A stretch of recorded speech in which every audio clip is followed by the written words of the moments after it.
Hi అండి. ఈరోజైతే diamond SIPs అయితే రెడీ చేసేసుకుందామండి. మీరు ఎలాగో వీడియోస్ చూస్తున్నారు కానీ ఎవరూ సబ్స్క్రైబ్ చేయట్లేదు. నేను ఎక్కడ నిజమైన డైమండ్స్ కొనుక్కుంటానేమోనని, మీరైనా డైమండ్ చిప్స్ తింటారు అని రెడీ చేసేస్తున్నానండి. దానికోసం ఒక కప్పు గోధుమ పిండి తీసుకున్నాను. దాంట్లో హాఫ్ స్పూను వాముని చక్కగా చేత్తో నలిపేసి వేసేసాను. అలాగే జీలకర్ర, తగినంత ఉప్పు, కారం, ధనియాల పొడి, కొద్దిగా ఆయిల్ కూడా వేసేసి చక్కగా కలిపేసుకుంటున్నానండి. ఇలా కలిపేసుకోవాలి.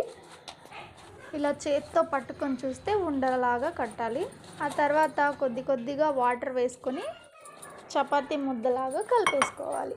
చపాతీ ముద్దలా కలుపుకున్న దాన్ని ఒక 10 మినిట్స్ పాటు పక్కన పెట్టేసి ఆ తర్వాత కొద్దిగా పిండిని తీసుకొని చపాతీలాగా చేసేసేయాలి. ఈ రెసిపీ మా అమ్మమ్మ దగ్గర నుంచి నేర్చుకున్నానండి నేను.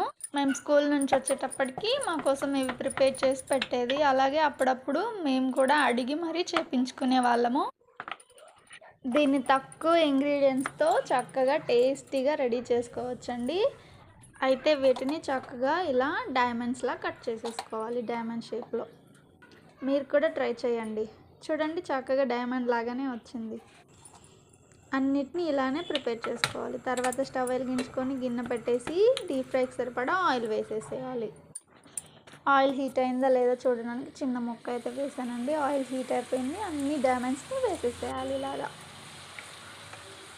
ఇవి వేయించుకునేటప్పుడు మంటని సిమ్లో పెట్టుకొని వేయించుకోవాలండి, లేదంటే మాడిపోతాయి. మంట కాస్త కూడా ఎక్కువ పెట్టుకోకూడదు.